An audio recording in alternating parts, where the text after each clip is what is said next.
to ASEN 2002 Thermodynamics and Aerodynamics Lab. I'll be your host, Bobby Hodgkinson.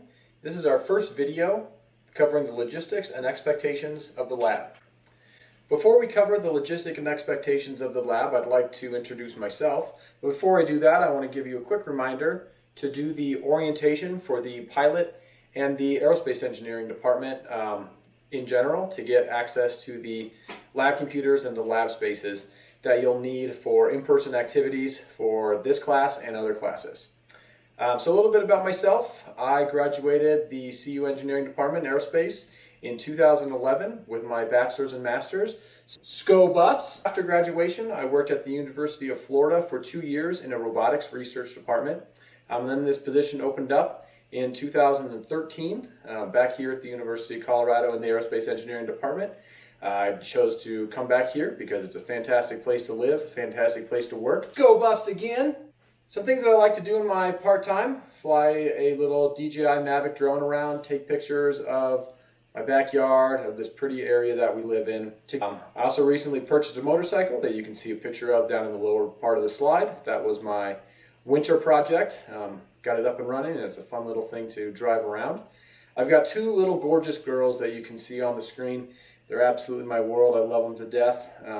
Karis is the older one, Adair's the younger one, going into second grade and then kindergarten.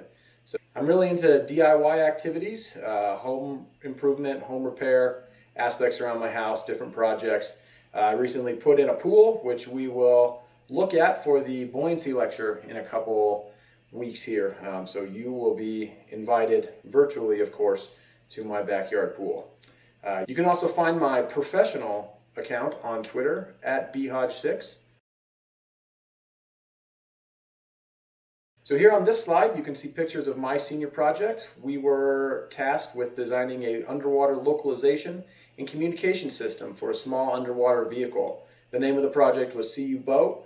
I had a great time in it. I really got to utilize a lot of the resources and tools that I learned throughout my time as an aerospace engineer. Really fantastic time. So the way that I view my job as an educator is to help you learn and understand by asking you questions in response to your original questions.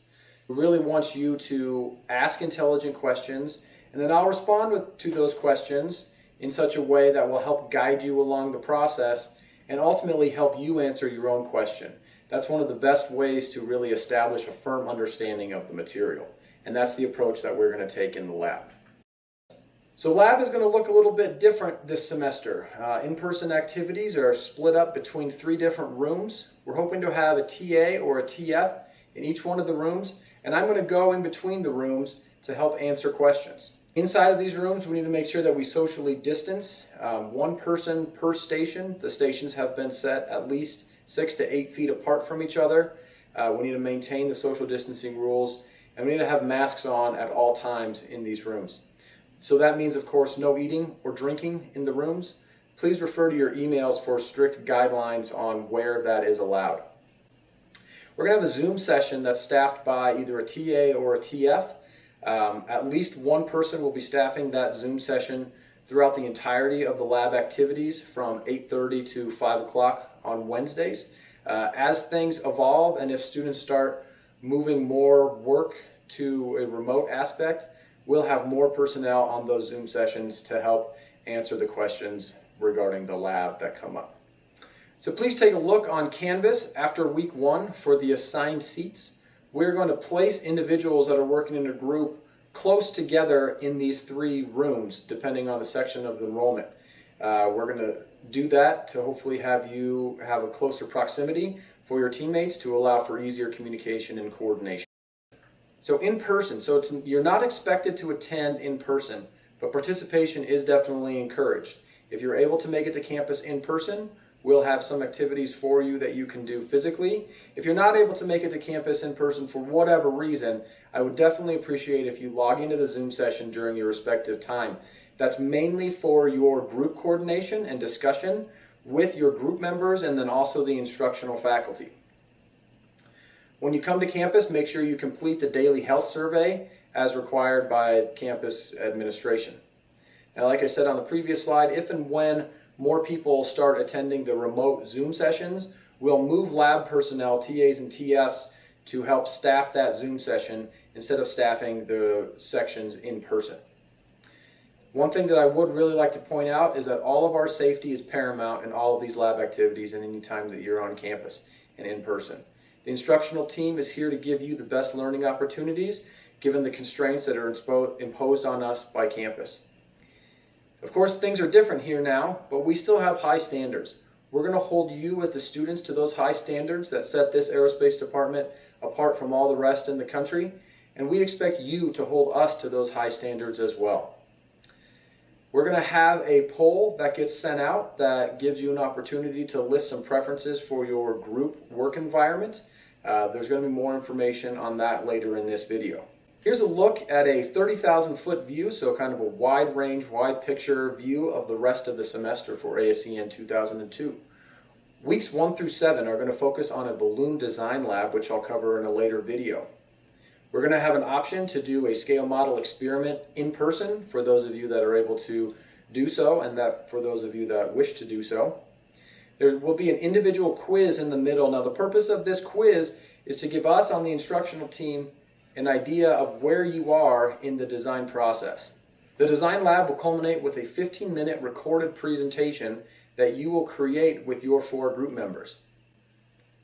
A report option is available upon request if coordinating and the logistics of the presentation are difficult for you to do so. I do ask that you let me know and ask me for more details about that report option if that's something that is necessary for your group. These quizzes will have a slightly different feel than the lecture quizzes that you'll see with Professor Thayer and Professor Ma. These quizzes will have some concept style questions as well as worked problem questions.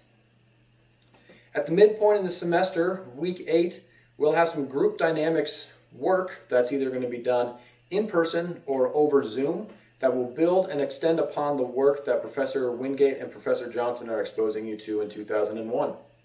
In weeks 9 through 16, we'll expose you to the Aerospace Engineering Department's Student Educational Wind Tunnel that you can see a picture in the lower right-hand portion of the screen here. We'll also have opportunities to run that wind tunnel and collect data of an airfoil and of the wind tunnel itself for those of you that are still in person at that point in week 9. If for some reason we get moved to a virtual setting, a remote setting, we have a virtual wind tunnel that we've spent a lot of time and effort over the summer creating, and that's MATLAB based, and there will be more details on that as we approach week 9. The focus of the wind tunnel lab is to analyze data, look at data, glean information from that data, and compare that data to what's expected from some empirical models and some theoretical models. You're going to be covering a lot more information on how to do those types of things in 2012, so pay attention in all of your sophomore classes because they all tie together. Here's a little bit closer look at the lab quizzes. This is something that's happening more and more frequently at the junior level, and we're going to expose you to these lab quizzes at the sophomore level to prepare you to do better on them in the junior level and the senior level. So it's a series of individual quizzes for each one of the 2 lab activities that I mentioned before.